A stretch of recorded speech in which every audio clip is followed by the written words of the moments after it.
My husband and Mistress racked up $44,000 on my credit card and claimed ownership of my camper van. While I was busy at work, an unexpected email suddenly appeared. I immediately contacted Adam, who started explaining calmly. "Oh, sorry about that," he said.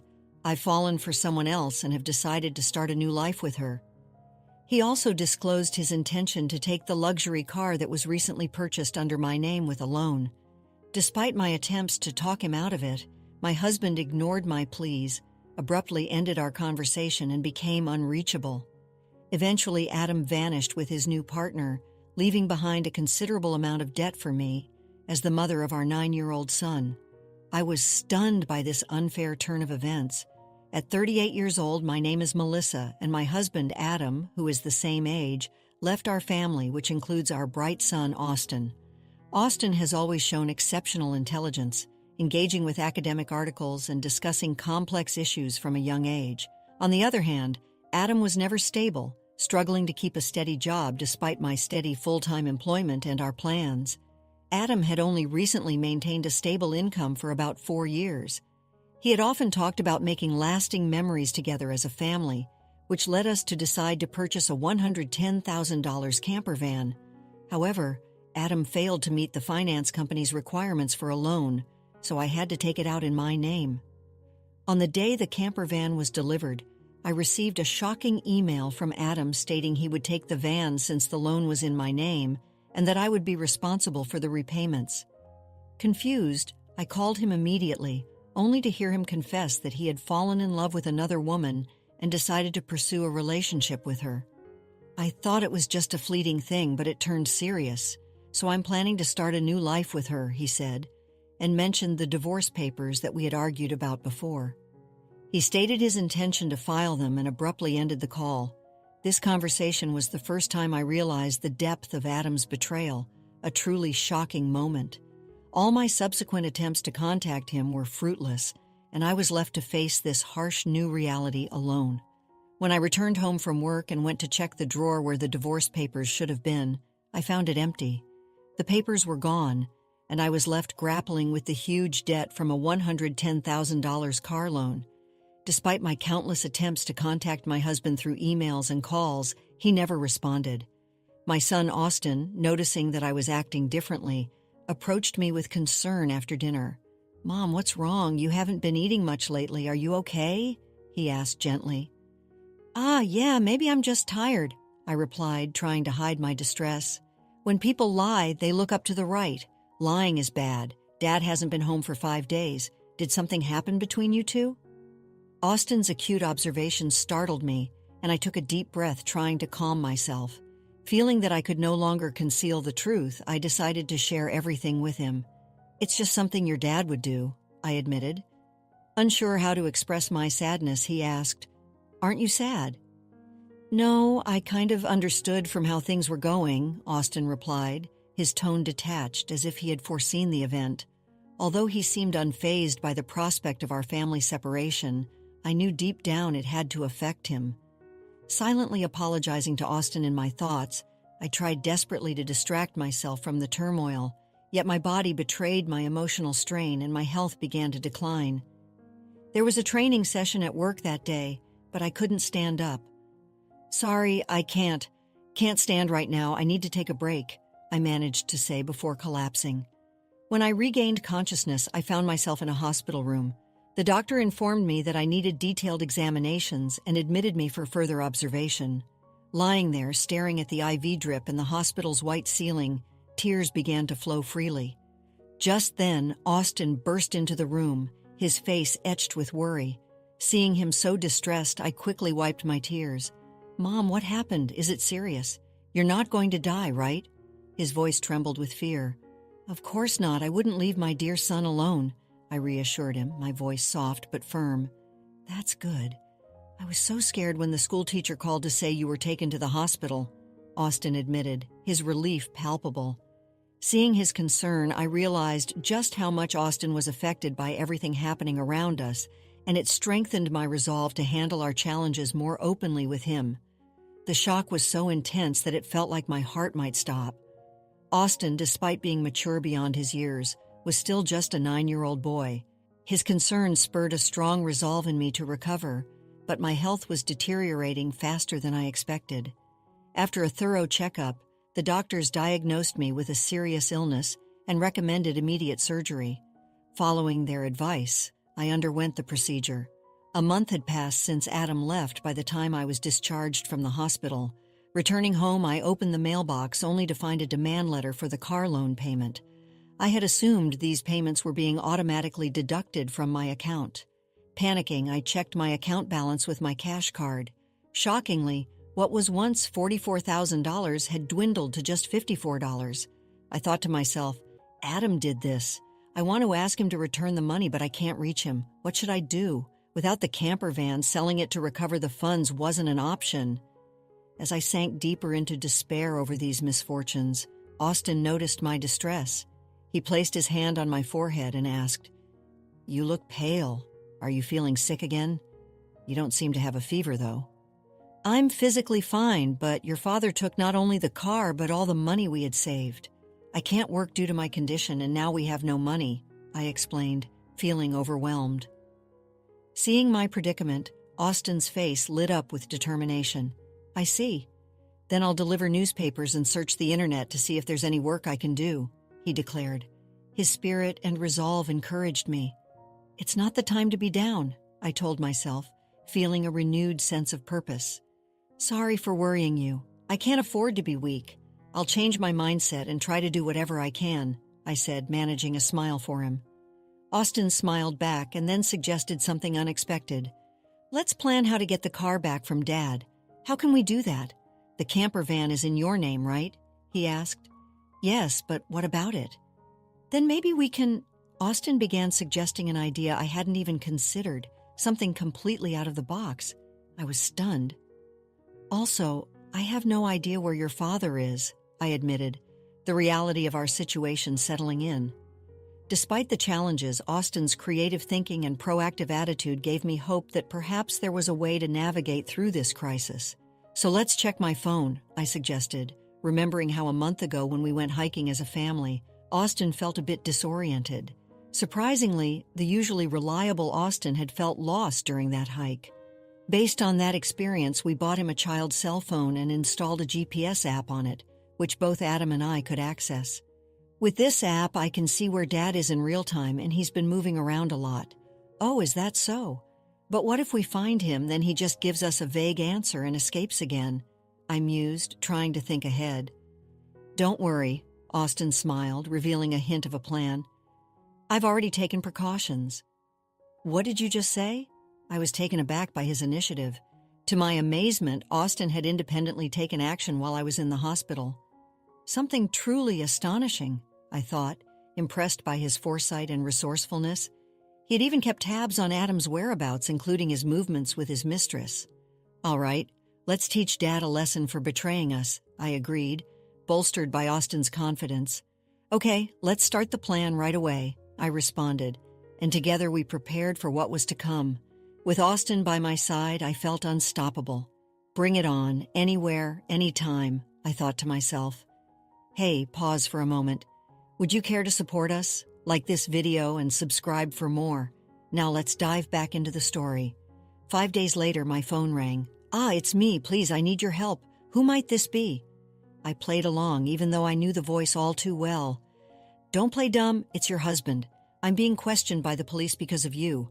At this rate, they might ask me to come to the police station voluntarily. Help me out." "Oh, is that so? Just wait a moment then," I replied, maintaining my composure. I immediately went with Austin to the location Adam had mentioned.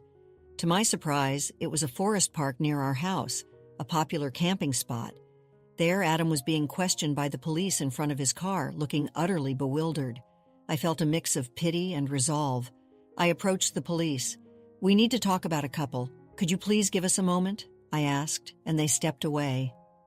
Inside the car, Adam's mistress sat cross-legged, glaring at us, but her presence no longer mattered. "Sorry about that. Thanks for coming, but why did the police suddenly show up at my place? I don't get it," Adam stammered, confused.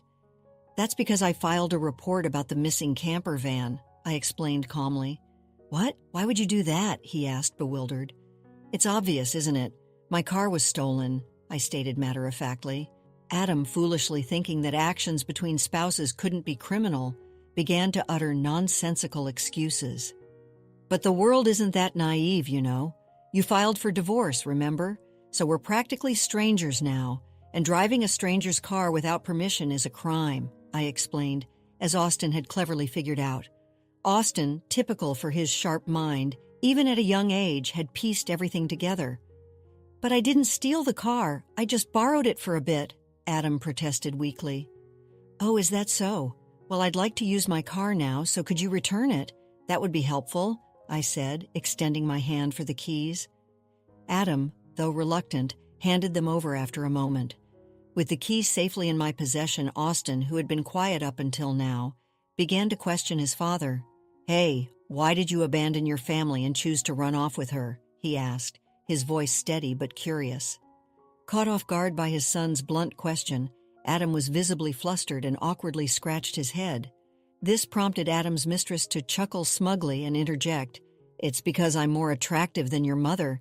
Look at me, you can see it, right? He fell head over heels for me and decided to leave his family. Quiet, I didn't ask you, old lady. Dad, you answer, Austin commanded with a stern tone. Lily was silenced by Austin's firm directive, but Adam remained silent. If you can't explain, that's fine. I'll just have the police come back and take you, I threatened, seeing his hesitation. Wait, hold on. Okay, I'll talk, Adam finally conceded. Lily, it turns out, joined Adam's company 2 months ago. They were attracted to each other and became involved at the welcome party for new employees. Later, it was discovered that Lily was pregnant, and Adam decided to start a new life with her, leaving us behind. Why did you take the camper van? I pressed on. I quit my job and thought about selling the car for money, but it seems like you were using it quite a bit, weren't you? I thought it was a waste to sell it right away, so we decided to go on a trip, Adam explained. Wait, how do you know all this? He asked, puzzled. Remember when Austin got lost after that hike? As a precaution, we bought him a kid's cell phone and installed a GPS app. Did you forget we installed it on your phone too? So I knew where you were all this time, I revealed. By the way, I later found out from Austin that he had pretended to get lost during our family hike, a clever move that helped us prepare for any future uncertainties. I was stunned by Austin's ability to think ahead and his strategic actions. I suspected something was off with Dad, so I came up with this plan to monitor his actions, he explained with a calm that belied his age. You are a formidable child, I remarked, half joking, half serious. I hope never to become an adult like Dad, who betrays important people without a second thought. Adam, faced with the harsh reality Austin presented, looked pitiful and was unable to offer any defense. In contrast, seeing Austin, only 9 but speaking and thinking with such clarity and firmness, gave me a profound sense of strength and resolve as a mother. I felt I couldn't back down, especially when it came to settling things properly. Also, return the $44,000 you withdrew from my account right now. That was our joint property as a couple, I demanded. I don't have to return it, Adam retorted stubbornly. No, it's not like that. The money was what I saved bit by bit since I was single after all. You always quit your jobs midway, so we hardly ever saved money together, did we? I countered, my voice firm. Hearing that the $44,000 had been squandered by Adam and his mistress was appalling, but it also made me feel relieved about the decision to divorce him. That's how it is. But if you've stolen and used the car and my money, that's going to be a serious crime, I continued. What? I just sent the police away, so it's not their business anymore, right? Adam tried to dismiss it. I only said we would talk.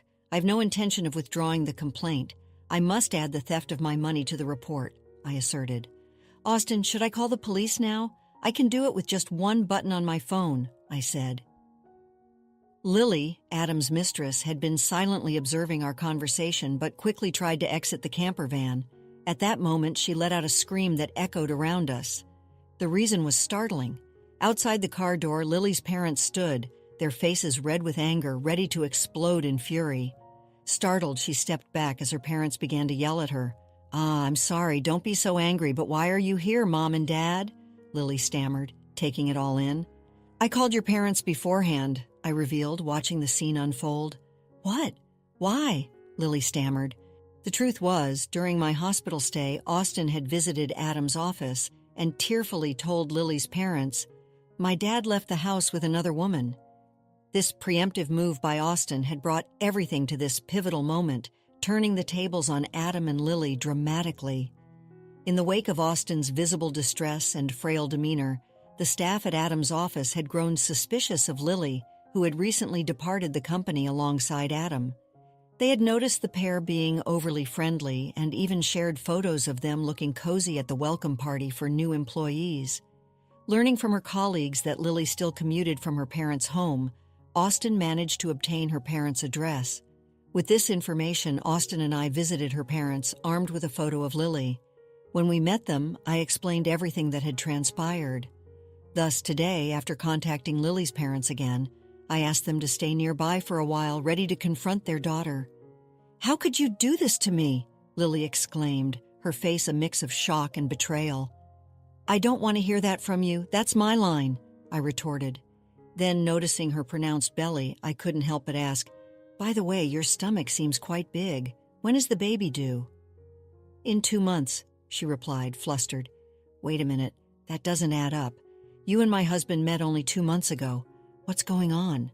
The timeline was off and everyone sensed it. This was the first time Adam heard of the due date, and he stared at Lily with wide eyes. "Wait, what does that mean? Are you stupid? Don't you get it? It takes about 8 months from conception to birth, which means the child she's carrying isn't yours. You're so foolish," I pointed out. The realization dawning on him, Lily, now cornered, retorted, "What do you mean? Have you been deceived?" "Oh, I almost got away with it," she confessed with a scoff, her demeanor shifting to resignation. "Can't help it now that I'm caught. You're so naive, you can't see through lies at all. A fool." "Don't mock me. My whole life is ruined because of you. What were you thinking?" Adam blurted out, his frustration boiling over. Adam and Lily then started a heated argument, but no one intervened, allowing them to air out their grievances. Meanwhile, we contacted the police again to update them on the situation. As dusk turned to night, the area was illuminated by the red lights of police cars approaching the scene. "No, really, I was wrong. I'm truly sorry. I'll work hard and never cheat again, so please just don't arrest me," Adam pleaded, desperation in his voice. "People don't change that easily, especially lazy people like you," Austin chimed in, wise beyond his years. "Exactly. Austin's right. I can't trust you," I affirmed, standing firm in the chaotic unraveling of truths. Reflecting on the situation, I firmly told Adam, "Think about your actions and prepare to face the consequences at the police station." "If I get arrested, I won't be able to pay back the money. Is that okay with you?" Adam pleaded, looking for any leverage to avoid accountability. "I don't mind. Pay me back after you've served your time for your crimes. Take your time, don't worry. I've already found you a job," I responded calmly, outlining a clear path forward for restitution. "Let's see, there's Austin's child support plus the $44,000 you owe me. I'm not sure how much it will all add up to, but you'll work and pay it all back," I declared. Turning to Lily, the mistress, I had one last thing to say. "You might think you're just an observer here, but don't forget you're an accomplice to Adam's theft. Be prepared for the consequences." When I mentioned that Lily would have to pay if Adam couldn't return the stolen money, she shivered with fear. Lily sought help from her parents, but they sternly refused, declaring, "We disown a daughter who causes trouble for others." Thus, Adam and Lily were taken away in a police car. Thanks to the smart strategy devised by Austin, although they were released from detention soon after, they faced a substantial financial obligation to me. Through a lawyer, I claimed $44,000 in damages. Additionally, I secured an agreement from Adam to pay $1,000 a month in child support for Austin. I also introduced Adam to a subcontracting factory associated with the company I work for. The support payments and other charges I claimed from Adam would be deducted directly from his salary and deposited into my account. Furthermore, I sold the camper van, liberating myself from the associated auto loan. Since these changes, my health has improved remarkably. I am now more energetic and committed to my job than ever. Austin, too, has been actively helping with household chores and errands. We are both committed to moving forward strongly so that Austin can pursue whatever path he loves without any hindrances. Let's conclude the story shortly. Life had thrown Melissa a curveball. But with her head held high and the unwavering support of her son, Austin, she navigated the turbulent waters of betrayal and loss. She emerged stronger, reclaiming her financial stability and building a new foundation for their future. Adam, on the other hand, faced the consequences of his actions, learning a hard lesson about the importance of loyalty and responsibility. He was left to rebuild his life, carrying the weight of his choices and the knowledge that his actions had shattered the trust of those who loved him. And Austin, the young boy who had witnessed the unraveling of his family, blossomed into a remarkable young man.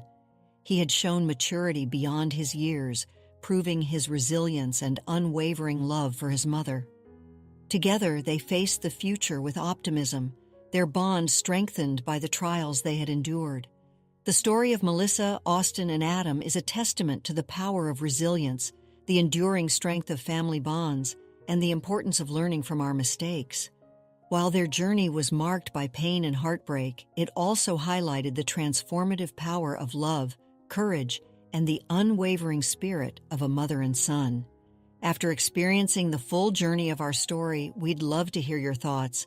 How did the story resonate with you? Don't forget to like, subscribe, and stay blessed. Thank you for watching, and see you in the next story.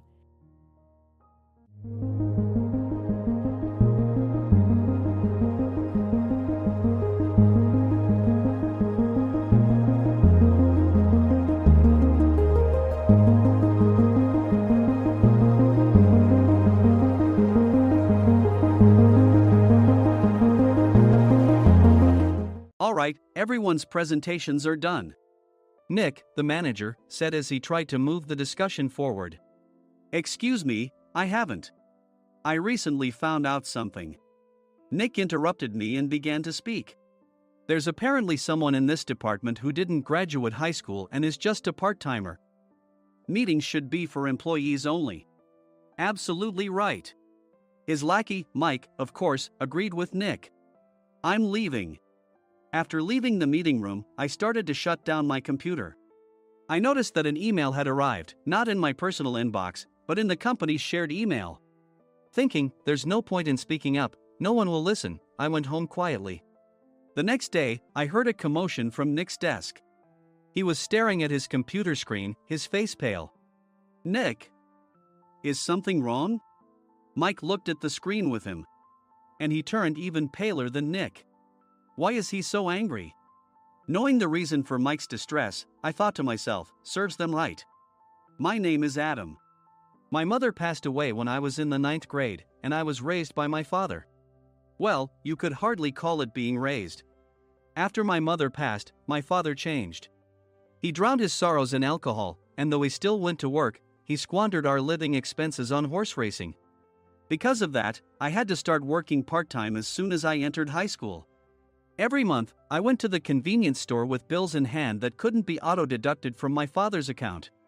Even though I endured it because I didn't want to be alone, I reached my limit in my second year of high school and dropped out. I found a live-in job at a distant inn. Thank you for everything. The day I left home, my father, still staring at the TV, spoke. Take care. That was our last conversation. Back then, 18 wasn't the age of majority, so I needed my father's permission to work, and I couldn't hide my place of employment. Yet, my father never visited me even once. I kept working just to survive, and before I knew it, I was 42. Years of hard work paid off, and I was transferred to the headquarters. I was thrilled to be recognized by the company, as I thought I'd be working in the field until retirement due to my lack of formal education. Listen up. Our work can change the future of our employees. Don't drag us down. On my first day after the transfer, Nick, dressed in an expensive suit, spoke sternly. There was a reason for this. Our inn was located in a prominent tourist destination, known so well that everyone in the state could sing its commercial jingle. At its peak, we had 5 locations within the state. But that was long ago. Due to financial difficulties and aging facilities, only the place where I had worked for many years and the original establishment remained. I was prepared to lose my job anytime, but now there was a glimmer of hope. With the rise of social media, the tourist area where the inn was located started gaining attention again. Depending on how hard the sales department, where I was transferred, worked. We could either thrive or be forced to give up this prime location to the new hotel chains continuously popping up. For Nick, who had switched careers from another industry to strengthen our sales, this was a battle he couldn't afford to lose. I understood why he had to be strict. I will do my best. Nick sneered at my enthusiastic declaration. Did you not hear what I said? I'm sorry. I thought I was listening carefully. Out of habit from years of customer service, I apologized reflexively, though I had no idea what had offended him. Someone was watching me with a smirk. In this department, there are those who are expected to excel and those who have been shoved here because they have nowhere else to go. You are the latter. It was Mike, the section chief. He's 7 years younger, at 35. But he was called to headquarters much earlier than I was and had been moving around within the headquarters ever since. I'm not jealous, but I can't accept that he's my boss. Graduating from a prestigious university, he has an unusually high pride and caused many problems as a newbie, making things very difficult for me when I was the front desk leader. When I found out Mike was transferred to the sales department a month before me, I was disheartened. Mike is right. With just a middle school diploma, there's not much you can do. Don't even think about achieving results. As if I didn't exist, Nick remarked, I'm thirsty. Mike eagerly ran to the coffee maker. It seems Mike is Nick's lackey. I regretted being happy about my transfer to headquarters, wishing I had stayed on site forever. Send a direct mail to every company on this list by the end of the day. Nick only assigned me tasks that even a new graduate could handle. What? There are over 1,000 companies. You want me to send to all of them by today? Yes, if you and your fellow misfits split the work, even those with nowhere else to go should finish by today. I glanced at the employees typing away expressionlessly. They were worn out from customer service, only thinking about leaving on time, or were women reassigned after having children, with zero motivation for work. Even Sam, a new graduate from the same university as Mike, who was supposed to be among the expected achievers, had no enthusiasm for the job, having joined the company wanting to do customer service. I don't care what they say, I plan to quit anytime, he said. Only Nick and Mike were highly motivated, making all the decisions between the two of them. I originally only wanted to work at the inn to survive and had no particular attachment to this job. I swallowed my words, thinking I had no right to reprimand them. About a month after the transfer, Nick told us with a frustrated look. To commemorate the 50th anniversary, we've decided to create a plan exclusive for one group per day. Originally, Mike and I were supposed to come up with it, but our president, Mr. Thompson, insists on hearing everyone's opinions. So, you all get a chance. As Nick explained, Mike began handing out prints. Make sure not to embarrass Nick. If your ideas are half-baked, you'll have to redo them. It seemed that they had printed his handwritten notes by Mr. Thompson, which included several questions and a section for free responses.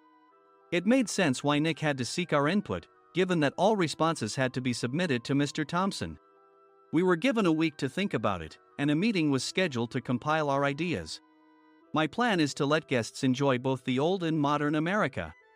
Nick began the presentations. Guests would watch a master confectioner at a nearby traditional sweet shop make sweets in front of them.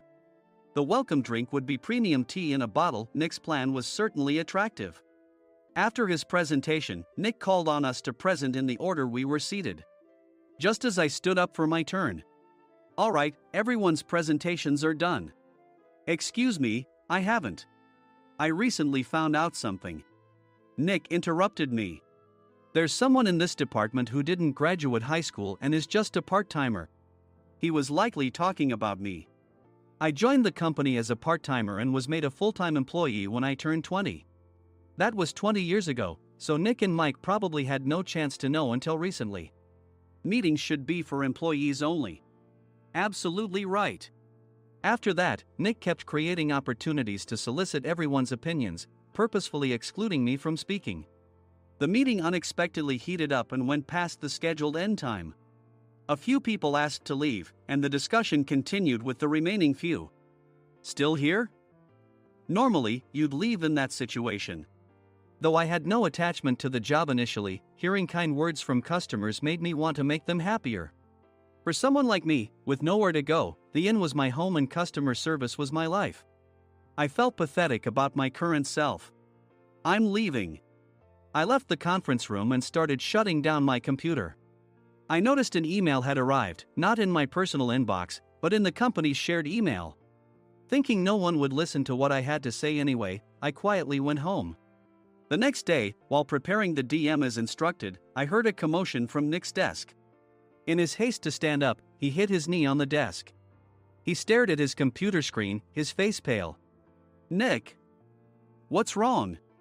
Mike, thinking he should be the first to rush over, approached Nick while still wearing his coat. He peered at the screen with Nick. And he turned even paler than Nick. Why is he so angry? Who is responsible for this company? Nick, more irritated than ever, asked, and Mike answered without checking. Probably Sam. Sam wasn't there because he was attending a morning training session for new hires. Nick gave up on getting angry and returned his gaze to the screen. They were looking at an email that arrived right after the end of the working day yesterday. Apparently, no one, including me, had checked it before leaving. The email was from a large company that used us for their annual employee trips. The president and executives of that company also frequently used our services personally. President of the company, Mr. Mason himself, had declared that neither he nor his company would ever use our services again. Well, some companies cancel their employee trips or stop using our services due to financial struggles. Let's just move on. Mike kept wiping the sweat from his forehead with a handkerchief. Knowing why Mike was so agitated, I quietly watched their interaction. Do you know how much revenue we get from that company? We can find other guests to fill the rooms, but we'll lose the banquet costs, gift shop revenue, rental car fees, and more. Moreover, the gifts were supposed to be prepared by the traditional confectionery shop involved in Nick's proposed plan. If it's known that we incurred such a huge loss at this critical time, Nick's position in the company would be jeopardized. Nick took a deep breath, seemingly trying to calm himself. All right, Mike. Go to New York right now and apologize to Mr. Mason. What? You're coming with me, right? I have urgent work to do. I trust you, which is why I'm entrusting this to you. Please. Mike, believing Nick's sincerity, agreed with a determined look on his face, saying, yes. That's Nick for you. Even if Mike went to apologize, Nick would shift all the blame onto him if the client didn't change their mind. Well, it was Mike's fault to begin with, so it served him right. About 3 hours later, Sam answered a call from somewhere and repeatedly apologized, saying, I'm very sorry. Everyone watched to see what was happening.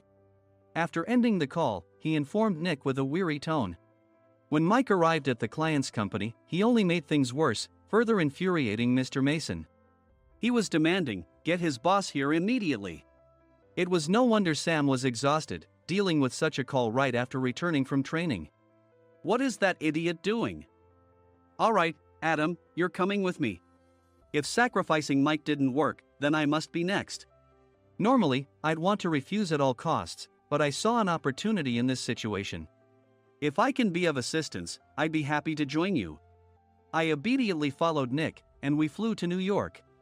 When we introduced ourselves at the reception, it became clear how serious the situation was, as the receptionist personally escorted us to the president's office. Angry voices leaked through the door, making both Nick and me uneasy. Excuse me.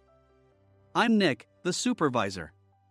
I understand my subordinate has caused you trouble, and I deeply apologize. Nick, with his experience in the corporate world, knew enough to offer an apology before excuses. However, his customer service skills left much to be desired. I sighed as I saw Mike trembling like a small dog in the corner of the room. What kind of training are you giving your subordinates? Mr. Mason glared at Nick with a red face. The intensity of his gaze made even Nick take a step back. Regrettably, I joined this company only 2 years ago and was unaware of Mike's issues.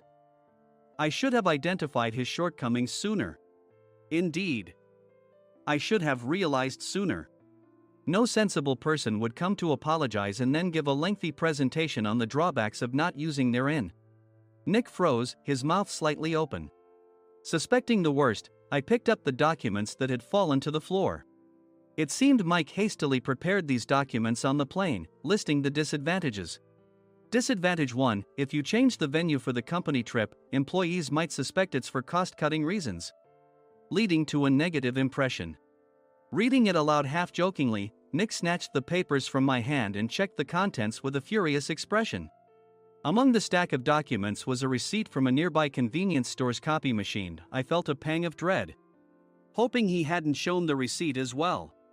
What do you think he said when I asked what kind of nerve he had to do this? I'm very sorry. Faced with the dire situation, Nick must have thought there was nothing left to do but apologize. In a voice smaller than I'd ever heard from him, he uttered words of apology. He said, "I'm a Harvard graduate. I don't believe I said anything wrong." Mike! What have you done? Forgetting his plan to pin the blame on Mike, Nick yelled loudly, even in front of Mr. Mason. "I didn't do anything wrong." "You're still saying that? Look at him." Mike pointed at me with a shaking hand. "I was assigned to headquarters in my 20s and now I'm a section chief. This guy only made it to headquarters at 42. Everything I've done proves I was right. So why are we losing the contract?" Having said his piece, Mike collapsed to the floor. "Of course. You were sent there because you had nowhere else to go." Mike never expected to hear such words from someone he looked down upon. He lunged at me, and Nick hurriedly stepped in to stop him. "Mr. Thompson told me Mike is a quick thinker, and to take good care of him." There's no way he was pushed aside. "Don't make things worse here. He didn't say quick thinker, he said only quick-witted, didn't he?" I don't remember that part." I recalled the many troubles Mike caused when he was a newbie. When Mike was on the front line, his pride was so high that he never apologized to customers. Customer service, especially in our job, doesn't work alone. It brings both good and bad situations. If the front staff or housekeepers made mistakes, or the cleaning company didn't properly clean a room, one had to apologize to the customers regardless of personal fault. Mike, in such situations, would never apologize, insisting he wasn't at fault. This often angered customers, and as the front desk leader, I frequently had to apologize on his behalf. He caused complaints and disrupted operations, which is why he was quickly moved to headquarters. In departments where he didn't interact directly with customers, his quick thinking was beneficial and things went well. But it seemed his flaws were starting to show. Corporate reservations are supposed to be entered into the system by the sales representative. But a quick check yesterday revealed that more than 10 items were missing from the client's reservation. The handover document clearly stated what needed to be prepared. Why didn't you enter it into the system? Why do we have to give them special treatment? Filling rooms near the banquet hall, setting up all the food in advance. Specifying the brand of wine, they're too demanding. No wonder he always angered customers, I thought, feeling a headache coming on. Grouping them in rooms near the banquet hall is for our benefit too. It makes it easier for the staff to set up beds and serve breakfast since everyone's schedule is synchronized. As for the other requests, Mr. Mason suggested them to lighten our load. I didn't know that. Nick finally seemed to realize that Mike was the one who had angered the client. What did you say to them? I just told them we wouldn't give them special treatment anymore. We shouldn't waste effort on things that don't bring in money. I was utterly exasperated at his lack of understanding of customer service. Of course, we shouldn't comply with unreasonable demands. But carrying over successful practices from past stays makes customers feel remembered and enhances their experience. Good memories encourage repeat visits. That's part of our job. I looked down at Mike, who was sitting on the floor. In our job, nothing is a waste. Mr. Thompson likely moved you to the sales department, hoping you'd finally understand this. How do you think he feels now that you failed to meet his expectations? Mike, tears in his eyes, fled the president's office. I was amazed he still hadn't apologized. You have it tough, Adam. It's okay, we're all employees of the same company. I deeply apologize for this disrespectful incident. Especially after all the care you've shown us. If it weren't for you, Adam, I really would have stopped staying here. When I heard you were moving to the sales department, I was willing to reconsider if you handled it. Seeing us talk so amicably, Nick's face contorted. do you two know each other? Adam's service is excellent. I always requested him specifically. Normally, we don't accept specific staff requests, but we made an exception for Mr. Mason, adjusting my shifts accordingly. He had personally stayed at our hotel just before my transfer, and during casual conversation, I mentioned, "I'm moving to the sales department soon." If I hadn't told him then, things could have been much worse. Please continue to take care of us. I look forward to it. On the return flight, Nick awkwardly offered me a can of beer. It's still working hours. Of course, I had no intention of forgiving him for a single beer. Nick might try to pin everything on Mike and avoid any consequences. While pondering this, a startling fact came to light. "Nick, the tea bottles for the plan have arrived." I handed Nick a bottle labeled with our inn's name. "They look good." "What are you talking about?" "These are plastic bottles. I had assumed we would use the trendy, high-end bottling tea. But what arrived were ordinary plastic bottles of tea with customized labels. The only unique aspect was the label, which had the inn's name, making it look customized. Upon further investigation, I discovered that a substantial amount of money was set to be paid to the tea company. It was priced like bottling tea. Does this plastic bottle really cost $100 each? The tea inside is specially blended for us. The extra cost is for that. Wouldn't it be better to use another tea company? Or is there a specific reason we must use this one?" As Nick continued to make excuses, I showed him a printed email. I informed the tea company's president, Mr. Mitchell, that we discovered irregular payments and he confessed. He said you two were high school classmates and planned to split the extra money. That idiot. Why did he confess?